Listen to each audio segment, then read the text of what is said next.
अंबादास दानवेंच्या उमेदवारीला काँग्रेसचं समर्थन. दानवे महाविकास आघाडीचे विधान परिषदेचे अधिकृत उमेदवार. काँग्रेसकडून उद्धव ठाकरेंच्या निर्णयाचं स्वागत.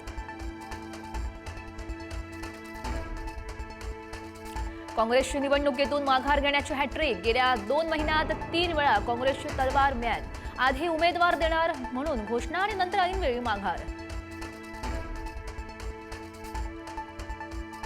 विधान परिषदेची निवडणूक बिनविरोध होण्याची शक्यता. महाविकास आघाडीनं एकच उमेदवार दिल्यानं निवडणूक बिनविरोध होण्याची दाट शक्यता. भाजप आणि शिवसेनाही अधिकचा उमेदवार देणार नाही. प्रहार संघटनेचे अध्यक्ष बच्चू कडूंचा शिवसेनेमध्ये पक्षप्रवेश. विधान परिषदेची उमेदवारी सुद्धा जाहीर. शिंदेंच्या ऐतिहासिक बंडात साथ दिल्यानं पुनर्वसन. विधान परिषदेसाठी भाजपाच्या सर्व 6 उमेदवारांचे अर्ज दाखल. प्रज्ञा सातव, प्रमोद जठार, विवेक कोल्हे यांनी दाखल केला अर्ज. माधवी नाईक, सुनील कर्जतकर, संजय भिंडेंकडूनही अर्ज दाखल. राष्ट्रवादीकडून जिशान सिद्दीकींना विधान परिषदेवर संधी. उपमुख्यमंत्री सुनेत्रा पवार, सुनील तटकरे, छगन भुजबळांच्या उपस्थितीत जिशान सिद्दीकींकडून उमेदवारी अर्ज दाखल. नागपूरमध्ये संघ मुख्यालयासह स्मृती मंदिरात रेडिएशनची धमकी. डीएसएस नावानं पोलीस आयुक्तांना निनावी पत्र. अनेक स्वयंसेवक बाधित होतील अशी धमकी.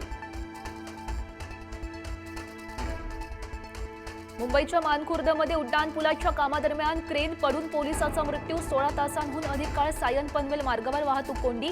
पालिकेच्या ठेकेदाराविरोधात निष्काळजीपणाचा गुन्हा.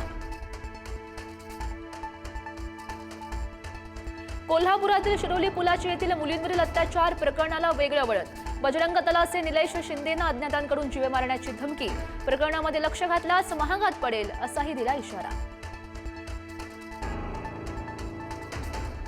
8व्या गुन्ह्यात अशोक खरातला 12 मेपर्यंत न्यायालयीन कोठडी. 9व्या गुन्ह्यासाठी ताबा मिळवण्यासाठी एसआयटीकडून न्यायालयामध्ये अर्ज दाखल. नवी मुंबईमध्ये टमटम नावाच्या भोंदू बाबाकडून महिलेची फसवणूक. पूजाविधीच्या नावाखाली 2 लाखांचा गंडा. पोलिसांकडून 2 जणांना अटक.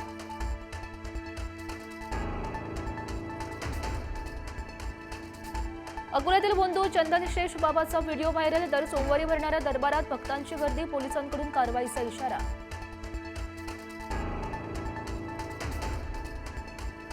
नाशिकच्या नांदूर मधमेश्वरमध्ये परदेशी पाहुण्यांचं आगमन. रोहित पक्ष्यांच्या थव्यामुळे जलाशयावर गुलाबी रंगांची उधळण.